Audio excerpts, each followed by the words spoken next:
Hi Mosaic, it's Tony. Good to see you all. We got some important news for this weekend that I want to make sure that we're able to relate to you and get some good information out to you. One of the things we're going to be doing is we're going to be changing our policy a little bit on these weeks where the county is red. We believe it's really important for us to gather, to encourage one another, to worship together regularly as Providence allows for that. All summer long we were able to meet in the parking lot. Our meetings never really ceased until the last couple of weeks. So one of the things I want to make sure we're doing is we're continuing to move forward, and we're meeting the needs of everybody, not obviously our physical needs certainly, but our spiritual needs, our relational needs, and our emotional needs. And so we think this is important. So together, what we'd like to do is to be able to gather beginning this weekend, even though the county is red, to gather in a way that is safe, that we might be encouraged by one another's physical presence, because we know that's a big part of God bringing the body together. We would like to be able to worship here together and to be greatly encouraged and to encourage one another. So why are we doing this now? Why are we adjusting this now? Well, when we made the decision to close when the county was red, we weren't exactly sure what that would mean. We weren't sure what it would look like.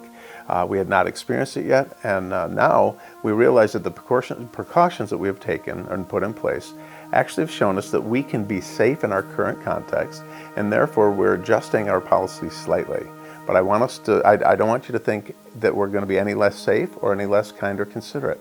Those are values that we have that go way beyond whether or not we're in a pandemic or there's anything going on around us. We always want to strive for kindness, for consideration, and for care.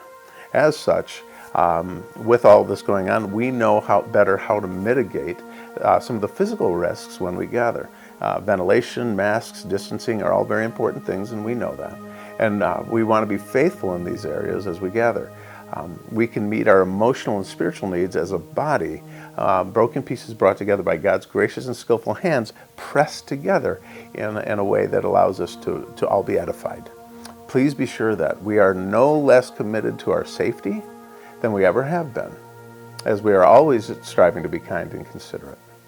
Therefore, we will continue to social distance and ask that masks be worn. But understand, we want to be very considerate to those who cannot wear a mask for any reason.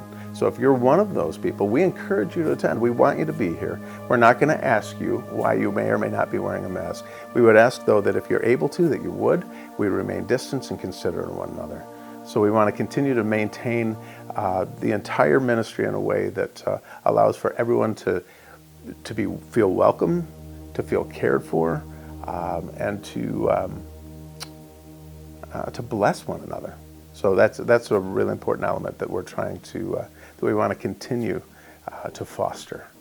Now, in regard to the building itself, we will continue to make sure the building is clean and sanitized.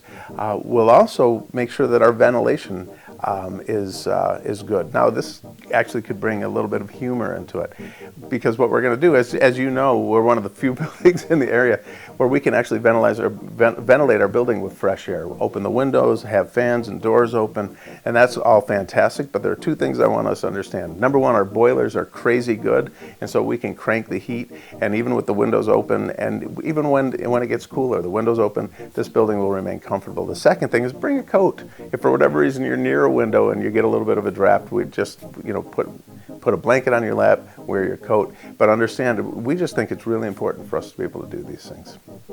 I want you to know that if you have any questions or comments, please contact me. You can email me through the website or contact me through the messaging on the Facebook page. I think it's really important that we have an open line of communication, and that if you've got any questions, I'm happy to answer those. So please, if that's important to you, contact me, really. Now, in regard to services, every weekend from this point forward, unless something happens out of anybody's control, we'll be having 2 services a weekend. There'll be our 9 o'clock, which will also be live streamed, as we always do, and then our 2:50. Listen to me. How about our 10:50? So there you go. But this particular weekend, I'd like to do something, well, relatively different. It matches what we've done. It's going to be 70, 75 degrees and sunny this coming Sunday. So this is what we're going to do. 9 a.m. we'll be indoors in the sanctuary, and we'll be live streaming that service. The 10:50, we're going to be outside in the green, right here on the north side of the building.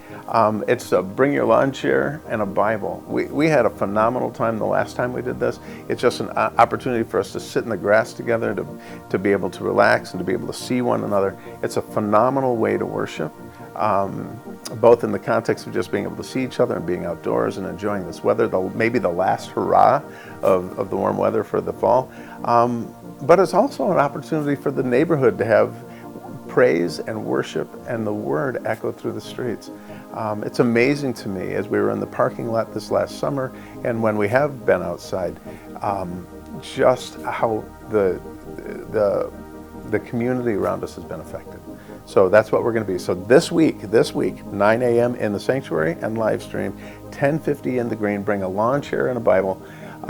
We'll have kids' materials for children in that at the 10:50. I'm looking forward to being with you this weekend. Oh, one other thing. See this? I want to encourage everybody. You have been phenomenal in bringing food to the food pantry. This is a ministry that we've continued in. The need continues to increase in the community. Continue to push hard to make sure that we're able to, as a body, we're able to bless this community with the resources we've been given to be able to help people in need. You're doing a wonderful job. I'm so proud to be a part of this ministry. Love you all. Thank you so much. See you soon.